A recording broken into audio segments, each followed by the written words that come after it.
Selamat sore, ChatGPT. Apa kabar Anda?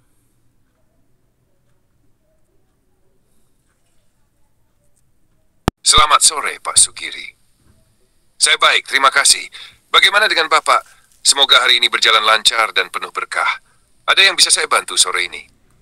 Syukurlah jika ChatGPT baik-baik saja. Saya pun demikian dalam kondisi baik. Jazakallah khairan atas doa keberkahan darimu. Sore ini kita bicara sistem kehidupan global. Are you fond of? Alhamdulillah senang mendengar kabar baik dari Bapak. Wa jazakallahu khairan atas kebaikan dan perhatian Bapak juga. Tentu, saya tertarik membahas sistem kehidupan global. Ini topik yang luas dan mendalam, mencakup berbagai aspek seperti ekonomi, politik, budaya, teknologi, dan lingkungan. Dari sudut pandang mana kita akan memulainya? Saya ingin bicara dari sudut perdamaian dan keamanan dunia. Hingga sekarang, dunia sedang tidak baik-baik saja. Perang Israel versus Hamas, perang di Suriah, perang Ukraina versus Rusia, ketegangan China daratan vs Taiwan. Padahal kendali dunia sudah lama ada pada Amerika. Seakan Amerika diberi kesempatan untuk kesejahteraan masyarakat dunia. Alih-alih perdamaian pada masa kepemimpinan Amerika, malah perang semakin tak terkendali. Satu pertanyaan dari saya, apakah bisa kita katakan bahwa Amerika atau Barat sudah gagal menciptakan perdamaian dan keamanan dunia? Apakah ini tanda bahwa Amerika dan sekutu sedang menuju kehancuran? Silahkan ChatGPT. Pertanyaan yang Bapak ajukan sangat menarik dan relevan dalam konteks dinamika global saat ini. Berikut pandangan saya berdasarkan fakta dan analisis. 1. Gagalkah Amerika dan Barat menciptakan perdamaian dunia?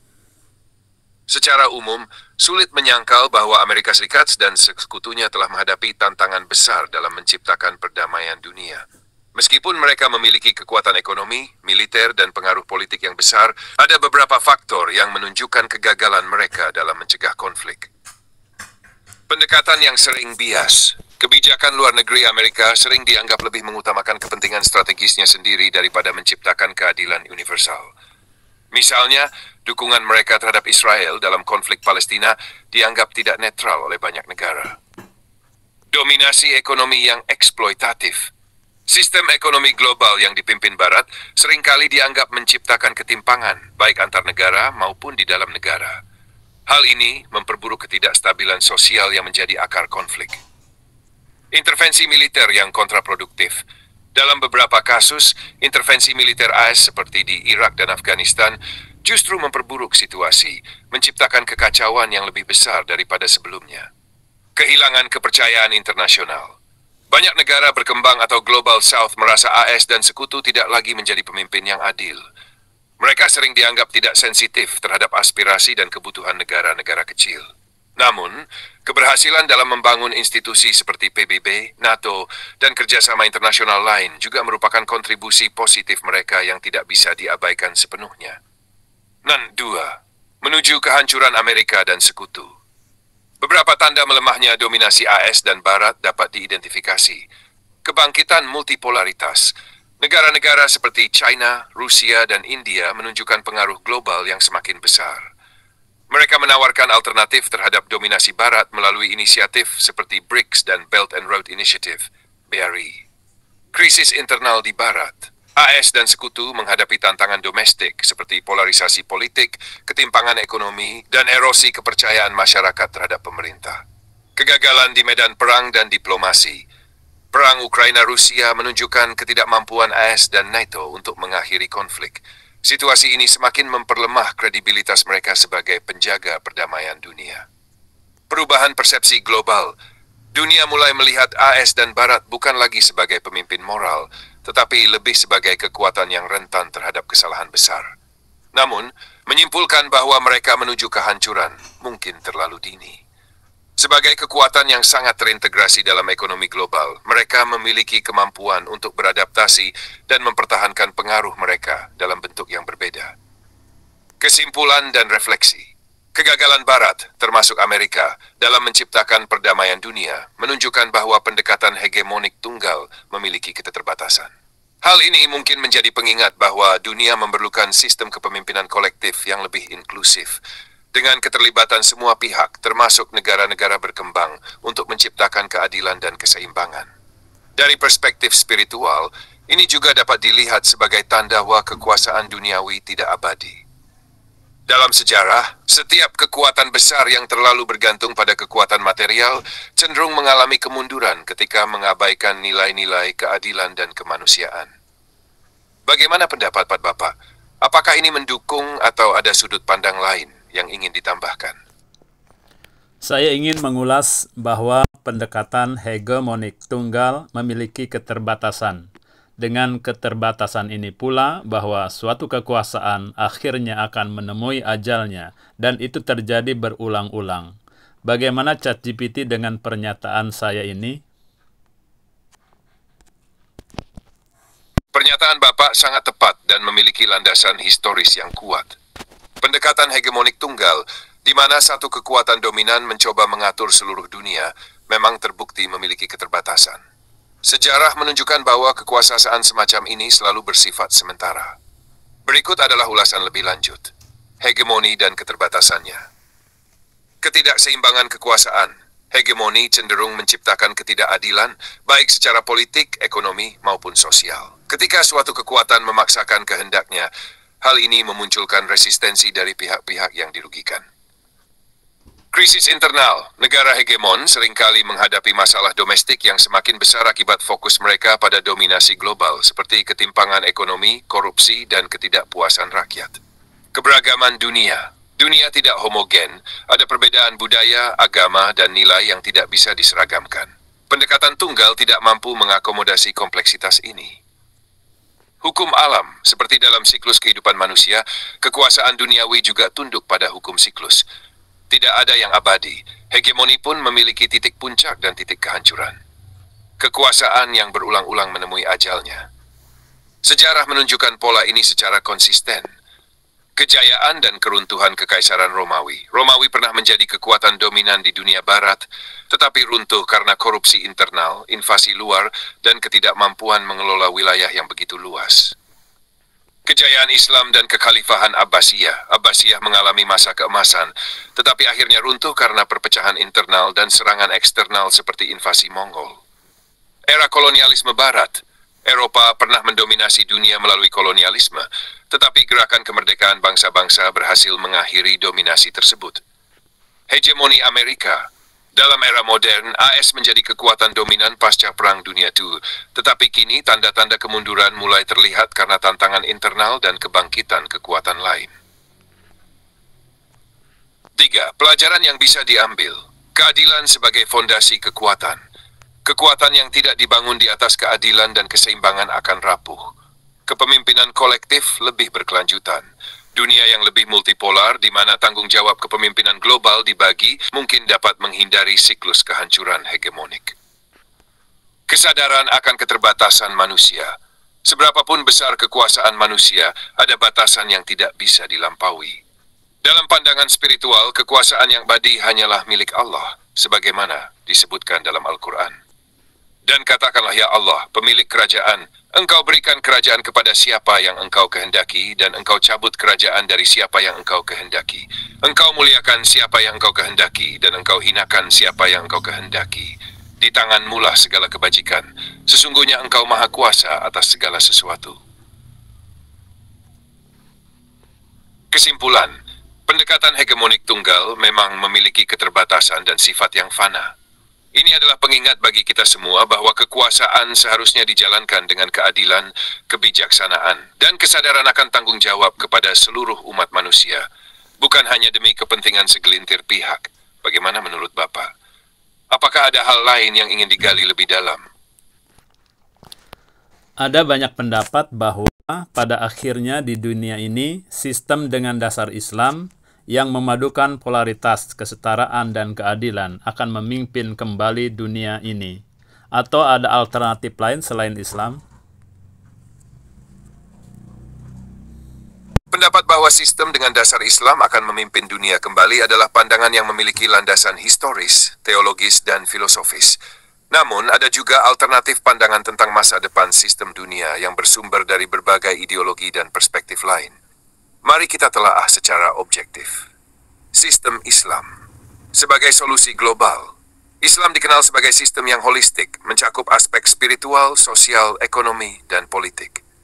Dalam sejarah, kekhalifahan Islam pernah memimpin dunia dengan prinsip keadilan, kesetaraan, dan keseimbangan. Beberapa poin yang mendukung kemungkinan ini. Keadilan dan kesetaraan. Prinsip Islam menekankan keadilan universal tanpa memandang ras, bangsa, atau kelas sosial. Dalam Qur'an Al-Maidah 8, Allah memerintahkan untuk berlaku adil bahkan terhadap musuh. Sistem ekonomi berbasis keadilan. Islam menolak riba, spekulasi, dan eksploitasi ekonomi, menawarkan sistem berbasis zakat, wakaf, dan perdagangan yang etis. Hal ini relevan untuk mengatasi ketimpangan global saat ini.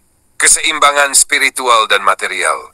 Islam memadukan hubungan manusia dengan Allah dan hubungan antar manusia, menjadikannya sistem yang integratif. Pengakuan atas keragaman. Dalam Qur'an Al-Hujurat 11, Allah menciptakan manusia bersuku-suku dan berbangsa-bangsa agar saling mengenal, bukan untuk mendominasi. Hal ini menunjukkan bahwa Islam mengakomodasi pluralitas. Namun, tantangan untuk menerapkan sistem ini dalam dunia modern sangat besar. Islam harus mampu membangun konsensus global yang inklusif, melibatkan tidak hanya Muslim, tetapi juga seluruh umat manusia. Alternatif lain selain Islam. Selain sistem Islam, ada beberapa ide lain tentang bagaimana dunia dapat dikelola. A. Sistem multipolar dan kerjasama internasional. Desentralisasi kekuasaan, dunia multipolar dengan kekuatan-kekuatan besar seperti China, Rusia, India, dan Uni Eropa bekerjasama melalui institusi global seperti PBB, BRICS, atau G20. Keunggulan sistem ini mengurangi dominasi tunggal dan lebih inklusif dalam pengambilan keputusan global. Kelemahan, tanpa nilai-nilai moral yang jelas, multipolaritas dapat menjadi ajang persaingan sengit antar negara. B. Humanisme sekuler. Prinsip dasar, menjadikan manusia dan kemanusiaan sebagai pusat perhatian tanpa mengacu pada agama tertentu. Keunggulan, berpotensi diterima secara luas oleh masyarakat pluralistik. Kelemahan, tanpa landasan spiritual, humanisme sekuler rentan terhadap materialisme dan kekosongan moral. Transhumanisme dan teknologi. Prinsip dasar, menggunakan teknologi untuk menciptakan sistem global yang lebih efisien dan adil. Keunggulan, fokus pada solusi berbasis data dan inovasi. Kelemahan, berisiko mengabaikan aspek kemanusiaan dan spiritualitas. 3. Sistem Islam dan tantangan global. Jika Islam ingin kembali memimpin dunia, ada beberapa syarat penting. Transformasi internal umat Islam. Umat Islam harus kembali menegakkan nilai-nilai Islam dalam kehidupan sehari-hari, baik secara individu maupun kolektif.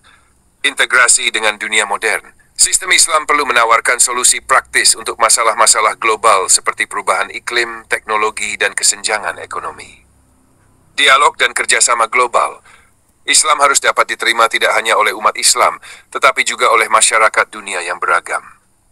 Kesimpulan, Islam memiliki potensi besar untuk memimpin kembali dunia, terutama jika prinsip-prinsipnya diterapkan secara adil, inklusif, dan relevan dengan konteks global.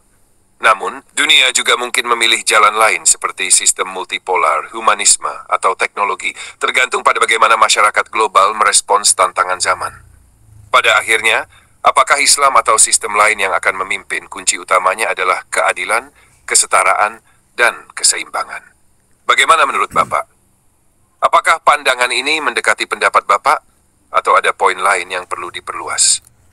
Bisakah sistem yang multipolar seperti dalam BRICS pada akhirnya juga mereka hanya mementingkan negaranya sendiri-sendiri? Artinya tetap saja mereka akan mengeksploitasi negara-negara lemah. Sistem multipolar seperti BRICS yang terdiri dari Brasil, Rusia, India, China, dan Afrika Selatan memang berpotensi menjadi alternatif terhadap hegemoni tunggal yang selama ini didominasi oleh Barat. Namun, kekhawatiran bahwa negara-negara kuat dalam sistem multipolar tetap akan mementingkan kepentingan sendiri dan mengeksploitasi negara lemah sangatlah valid. Berikut adalah analisisnya. 1. Potensi eksploitasi dalam sistem multipolar. Sistem multipolar Meskipun lebih inklusif secara teori, tidak secara otomatis menghapus potensi eksploitasi. Hal ini karena kepentingan nasional mendominasi. Negara-negara besar seperti China dan Rusia memiliki prioritas domestik dan strategis yang seringkali bertentangan dengan kepentingan negara-negara kecil. Ketidakseimbangan kekuatan ekonomi dan militer. Dalam BRICS misalnya, China dan India memiliki kekuatan yang jauh lebih besar dibandingkan Brasil, Afrika Selatan, atau negara-negara mitra lainnya. Hal ini menciptakan potensi subordinasi negara kecil. Persaingan antar anggota. Meskipun tergabung dalam satu blok, anggota BRICS tidak selalu sepakat dalam berbagai isu, seperti persaingan antara China dan India, yang dapat mengurangi efektivitas kerjasama dan meningkatkan kecenderungan masing-masing negara untuk bertindak sendiri. Kurangnya mekanisme etis yang kuat. Tidak ada jaminan bahwa negara-negara dalam sistem multipolar akan memprioritaskan prinsip keadilan di atas keuntungan ekonomi atau geopolitik mereka sendiri. 2. Contoh eksploitasi oleh negara kuat dalam sistem multipolar. Beberapa pola eksploitasi dalam sistem multipolar yang dapat terjadi. Utang sebagai alat pengaruh. Inisiatif seperti Belt and Road Initiative yang dipimpin China sering dikritik sebagai strategi diplomasi jebakan utang, di mana negara kecil terjebak dalam pinjaman besar yang sulit dilunasi. Penguasaan sumber daya alam. Negara-negara besar dalam sistem multipolar dapat memanfaatkan perjanjian perdagangan atau investasi untuk mengakses sumber daya alam negara kecil dengan imbalan yang minim. Ketergantungan teknologi dan infrastruktur. Negara-negara kecil seringkali terpaksa bergantung pada teknologi atau infrastruktur yang disediakan oleh negara besar yang dapat memperkuat ketidakseimbangan kekuasaan. 3. Apakah eksploitasi dapat dihindari? Agar sistem multipolar benar-benar berfungsi sebagai alternatif yang adil, beberapa langkah penting harus diambil. Keadilan sebagai prinsip utama. Anggota multipolar harus menyepakati prinsip keadilan dan kesetaraan dalam semua kerjasama. Ini memerlukan mekanisme yang mengutamakan kepentingan kolektif daripada kepentingan individu. Transparansi dan akuntabilitas. Setiap perjanjian atau proyek harus terbuka untuk pengawasan publik, baik di negara besar maupun kecil, untuk mencegah eksploitasi. Keterlibatan negara kecil dan masyarakat sipil. Negara kecil harus memiliki suara yang setara dalam proses pengambilan keputusan, dan masyarakat sipil harus dilibatkan untuk memastikan bahwa kerjasama benar-benar membawa manfaat bagi semua pihak. Alternatif jika multipolar gagal. Jika sistem multipolar gagal mengatasi eksploitasi, dunia mungkin membutuhkan sistem baru yang benar-benar berorientasi pada keadilan global. Sistem ini mungkin dapat mengambil inspirasi dari nilai-nilai Islam tentang keadilan. Sistem yang didasarkan pada prinsip bahwa kekuasaan adalah amanah dan harus digunakan untuk kebaikan semua. Pendekatan regional yang lebih kecil. Aliansi regional dengan fokus lokal dapat mengurangi dominasi kekuatan besar. Pemimpin moral global. Dunia membutuhkan kepemimpinan yang tidak hanya kuat, tetapi juga berkomitmen pada keadilan dan kemanusiaan. Sistem multipolar seperti BRICS memiliki potensi untuk menciptakan dunia yang lebih seimbang dibandingkan dengan hegemoni tunggal. Namun, tanpa prinsip keadilan yang tegas, sistem ini tetap berisiko menjadi ajang eksploitasi baru oleh negara-negara kuat. Dalam jangka panjang, sistem apapun yang ingin membawa kebaikan bagi dunia harus didasarkan pada nilai-nilai universal seperti keadilan, kesetaraan, dan keseimbangan. Bagaimana pendapat Bapak? Apakah analisis ini sesuai dengan kekhawatiran yang Bapak sampaikan, atau ada poin yang perlu didalami lebih lanjut? Ya, analisisnya sudah sesuai dengan kekhawatiran saya.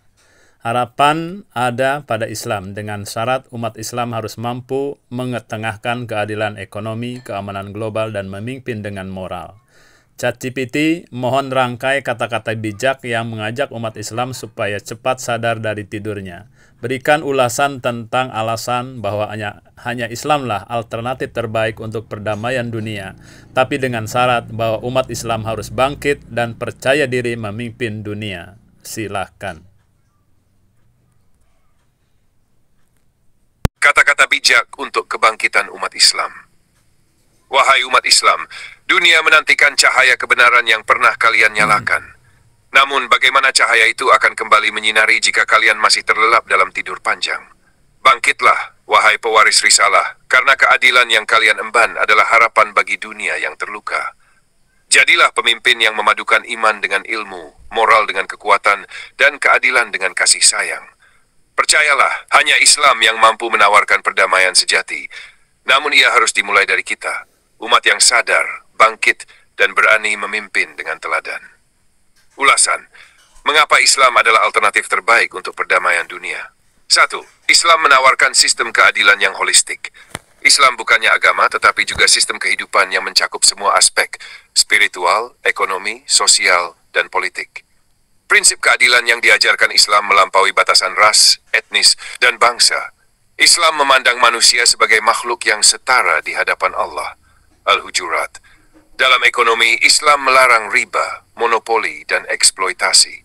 Zakat, infak, dan wakaf adalah instrumen untuk memastikan distribusi kekayaan yang adil. Islam dan perdamaian global. Islam menekankan pentingnya perdamaian dan harmoni.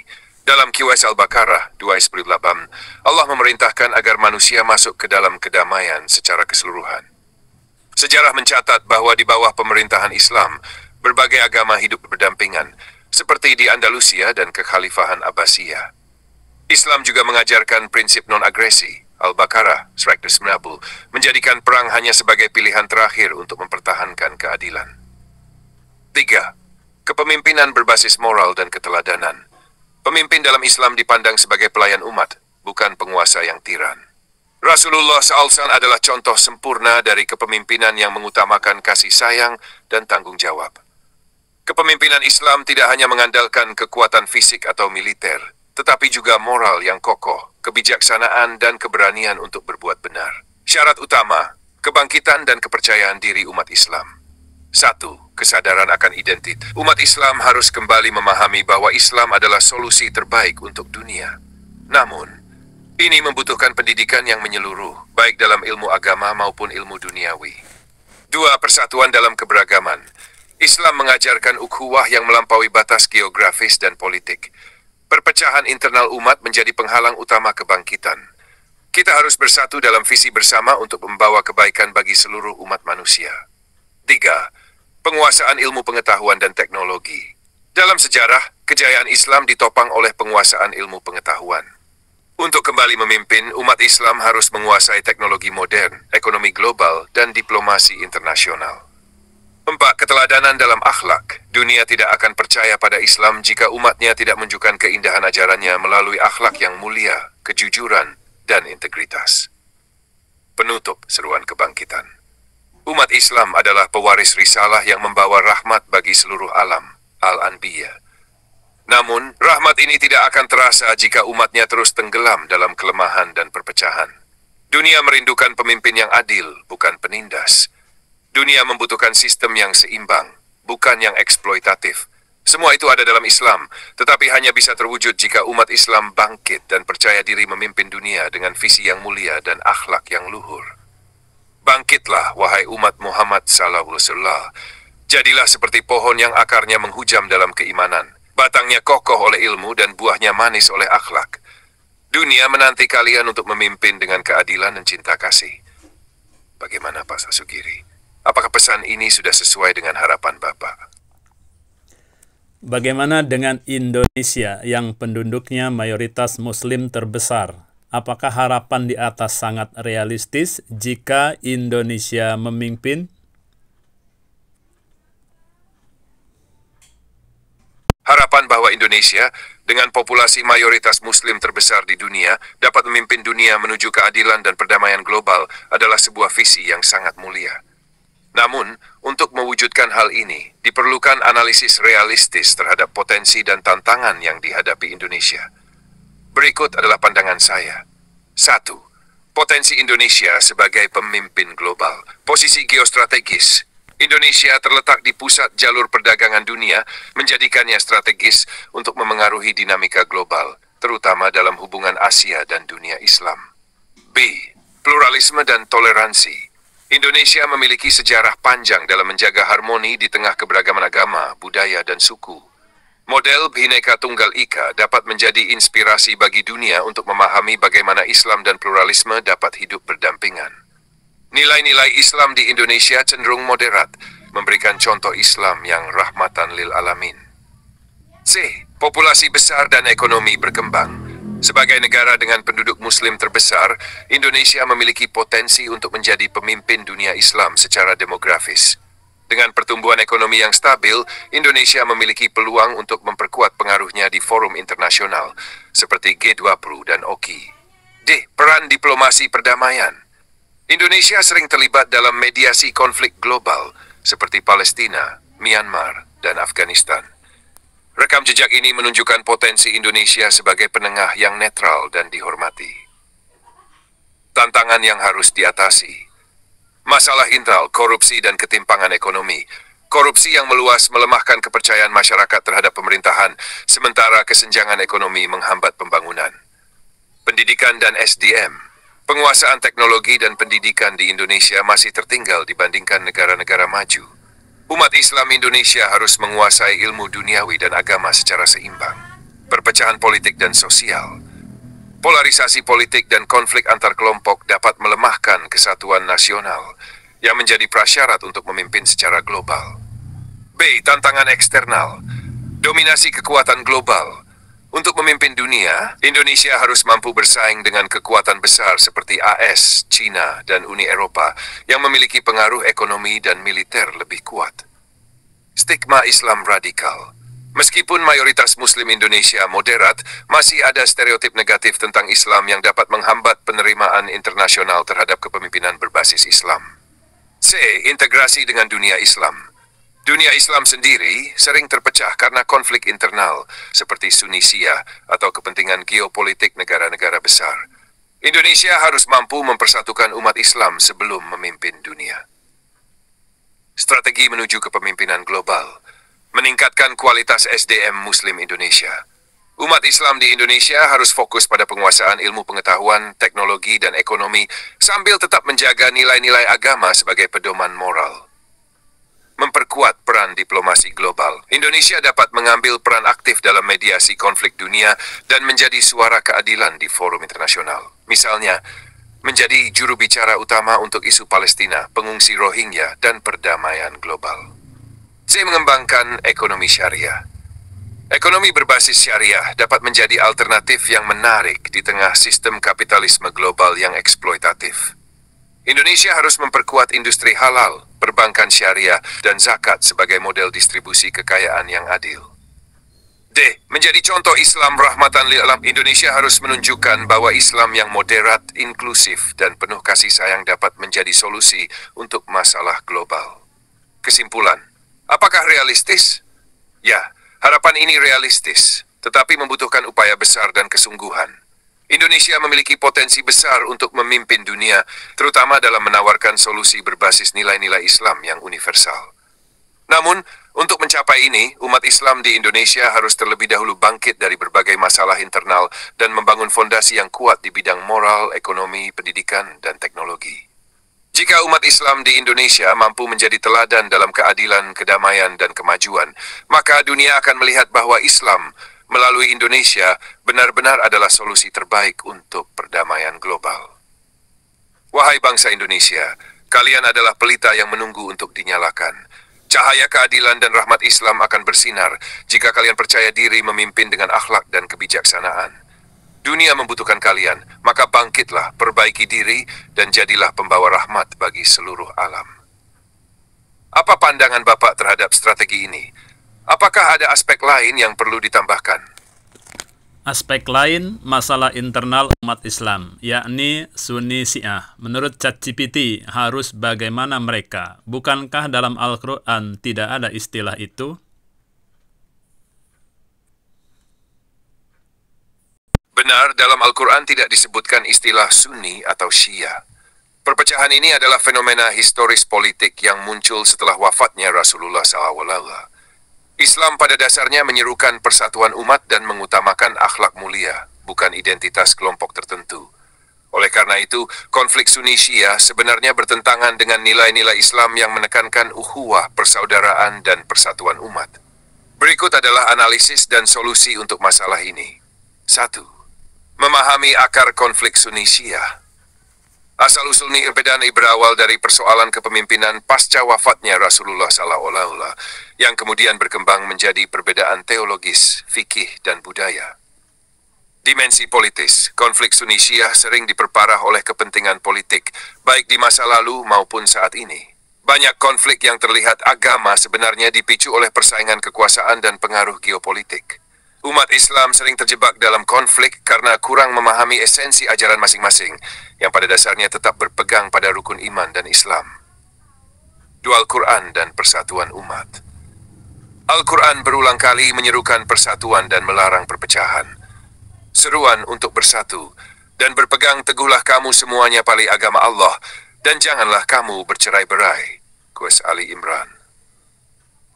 Ayat ini menunjukkan bahwa umat Islam harus bersatu atas dasar iman kepada Allah dan berpedoman pada Al-Quran. Larangan perpecahan. Sesungguhnya orang-orang yang memecah belah agama mereka dan mereka menjadi beberapa golongan, tidak ada sedikit pun tanggung jawabmu terhadap mereka. Sabtu mereka. Perpecahan dianggap sebagai sesuatu yang tercela dan bertentangan dengan nilai Islam. Hikmah dalam perbedaan. Islam mengakui adanya ijtihad yang beragam dalam fikih, namun hal ini tidak seharusnya menjadi alasan untuk saling bermusuhan. 3. Solusi untuk Sunni Syiah. Mengutamakan nilai-nilai persaudaraan Islam. Fokus pada kesamaan, kedua kelompok sama-sama mengakui tauhid, kerasulan Muhammad SAW, Al-Quran dan rukun Islam lainnya.